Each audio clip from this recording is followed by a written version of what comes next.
Welcome to Spacewire. Please subscribe and hit the bell icon for more updates. The air is thick with tension as President Trump, back in the White House, issues a bold ultimatum to Canada: overhaul the trade agreement or face crippling tariffs, especially on auto parts. This isn't just political theater, it's a direct threat to the North American economy. Trump's America First strategy claims the current deal favors Canadian companies at the expense of American jobs.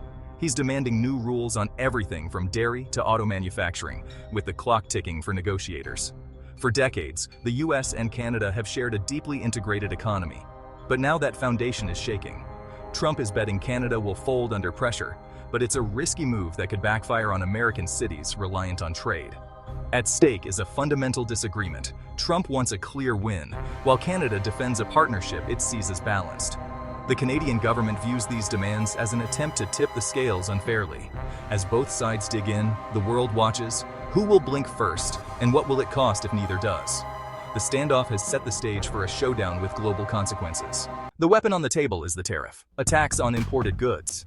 By threatening tariffs on Canadian auto parts, Trump aims to make foreign products pricier, pushing Americans to buy domestic.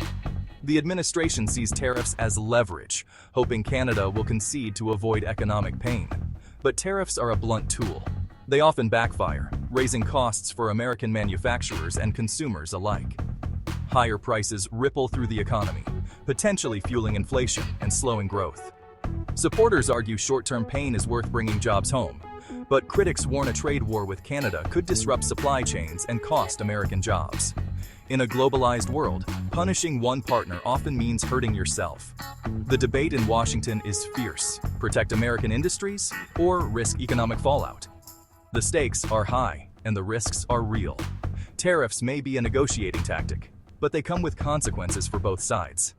The next move could reshape the economic landscape for years. Canada isn't backing down. Prime Minister Trudeau's government calls the US demands unreasonable, insisting the current trade relationship benefits both nations. Canadian officials are ready to negotiate, but not at the expense of their core industries like autos and dairy. Ottawa is preparing retaliatory tariffs, targeting politically sensitive American products to maximize pressure.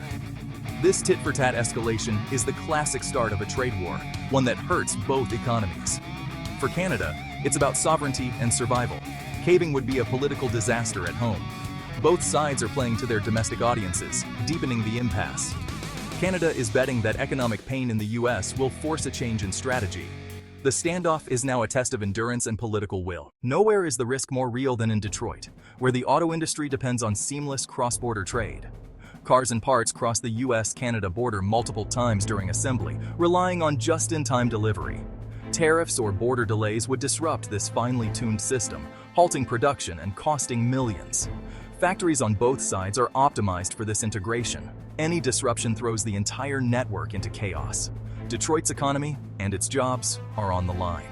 Automakers would face soaring costs, forcing them to either absorb losses or raise prices, making their vehicles less competitive. Lower sales could mean layoffs and plant closures. For Detroit, after years of recovery, this is an existential threat. The city's future hangs in the balance as the trade dispute escalates. For Detroit's workers, trade policy isn't abstract, it's personal. Assembly line jobs depend on the free flow of parts across the border. Tariffs threaten paychecks and livelihoods. If Canadian demand drops due to tariffs, Detroit factories cut production, leading to layoffs. The impact ripples through small businesses supplying the auto giants, putting even more jobs at risk. Families face anxiety and uncertainty, fearing unemployment from a dispute far beyond their control. Many see their Canadian counterparts as partners, not rivals, making the conflict even more painful. The threat of tariffs creates a cloud over every shift and every family dinner. The economic fallout could devastate not just factories, but entire communities. For Detroit, the stakes are nothing less than survival. In Detroit, anxiety is everywhere. The city has survived recessions and bankruptcy, but this feels different, like a self-inflicted wound. Conversations in union halls and diners are filled with worry, anger, and a sense of betrayal. Fear of layoffs and lost homes is real, especially for younger workers with little savings. Uncertainty paralyzes families, leading to cutbacks that hurt the local economy even before layoffs begin. The psychological toll is immense, straining relationships and sapping optimism. Community leaders plead for Washington to understand the real-world impact of these policies. Detroit is more than a symbol. It's a community built on cross-border cooperation. The city waits, hoping for resolution but bracing for the worst. The future hangs in the balance. If neither side backs down, a trade war will fracture the auto supply chain, trigger layoffs, and send car prices soaring. Automakers may even move production elsewhere, undermining the very goal of bringing jobs home. Detroit could face a new crisis, this time caused by political brinkmanship. But there's another path: compromise. Both sides could return to the table, soften demands, and find common ground, perhaps on auto rules or phased-in changes.